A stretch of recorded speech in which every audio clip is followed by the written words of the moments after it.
here we are. I hope you can see me because I'm trying a new camera here. This is the foundation of Samanth. I've kind of got it to a good spot. I wanted to show it off. We've got our 3 plates. Here, I can pull this off for now. And take a look at this one to see the movement. So, nice, precise movement.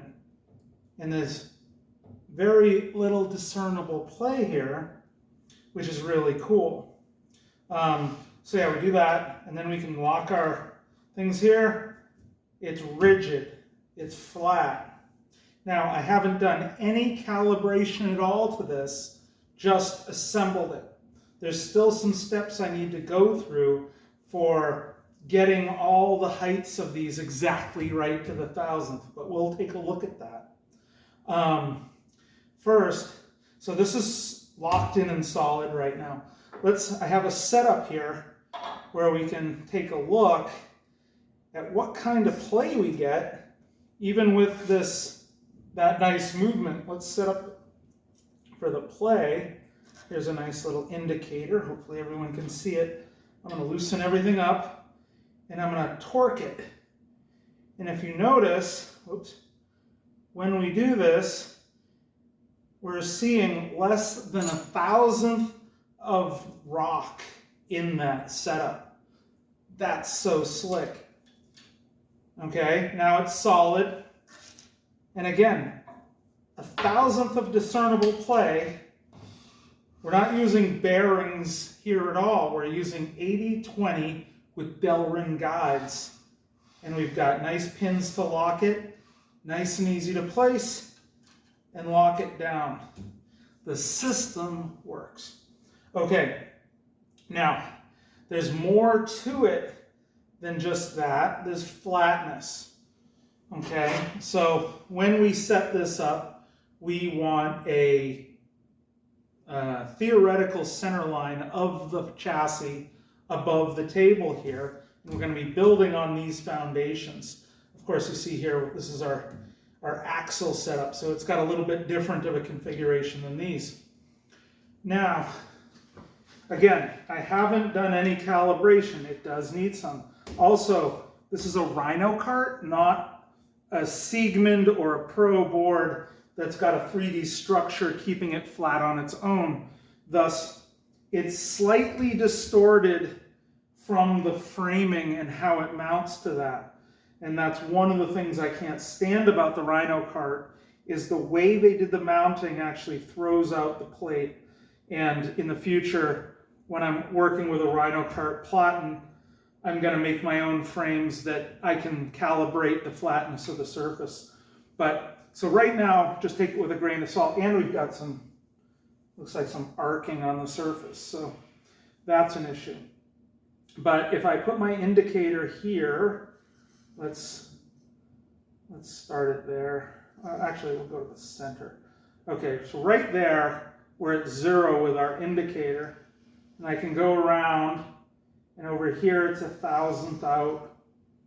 Over here it's 1,000th out. Let's go up here. Oh wow, that's even more than before. That's 10,000ths. Oh wait, up. Did I throw my indicator off?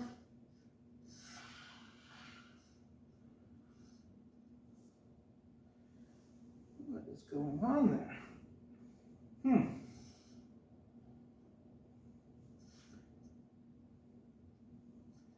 We zeroed it out again there. And brought it up here. Okay, so we've got a 6,000th shim we need to put under here. Now, this is a fairly straightforward process, and it's to be expected. We can shim between this 80/20 and this plate, and we can rock this and set it up just so, and it'll be just right, and we can get all the heights aligned. Now I'm showing this prior to that, so we're seeing some deviation there. But the mechanism is working. We'll get the heights right. Again, we're working with not the flattest surface, but certainly a usable flat surface for bike fab. And it's looking really cool. So over here we have a nice, this one set up just a little firmer than that, but it'll break in nice.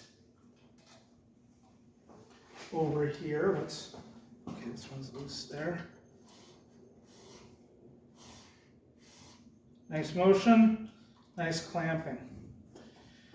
So I wanted to get to this point before I really started spending some money on machined parts. Everything here I cut. This started out as one plate that was cut into 3, and I used up the 80/20 stock that I had for these rails. I'm going to be doing some calibration in the next bit, maybe not on video. I'm going to see if I can true everything up fairly close. I figure within 5 thousandths is perfectly fine for this kind of work. And then, oh, here we go. This is a cool thing. So let's say I wanted to take this off the table. Okay, let's do that. So let's say we had our whole mechanism as finished there, and we want to remove it from the table. And do that, that, and that. Go like this, go like that, go like that, and we go like that, and boom. You do that 2 more times, as well as the axle pillar, and you have a fresh welding table to set up for anything else. And this stays together as a unit, and you can drop it back down on the table for the next time you go to use it, and it's all ready to go. And you could probably, in a theory, leave it set up, and it would remain set up for your bike. This is probably a really good idea if you're one of those people that is working in a shop that has one of these, and you're working on a bike project at night, but by day you need to make money with this table. Well, being able to quickly pull your fixture on and off of this table, earn money, and then go back to doing your project the next night is pretty important. And there we go, it's back. So this can be broken down extremely quickly and stay set, which is super cool. Then we, hopefully in the future I'll have an even nicer table, and I'll be able to count on it being a little bit more flat than this. I'm really excited. It was a wild gamble to get to here, and I'm pretty deep into it now. But at least now I have my functional foundation for the fixture, and I'm going to move up from there. All right? All right, now I have to climb the jungle gym to turn this off.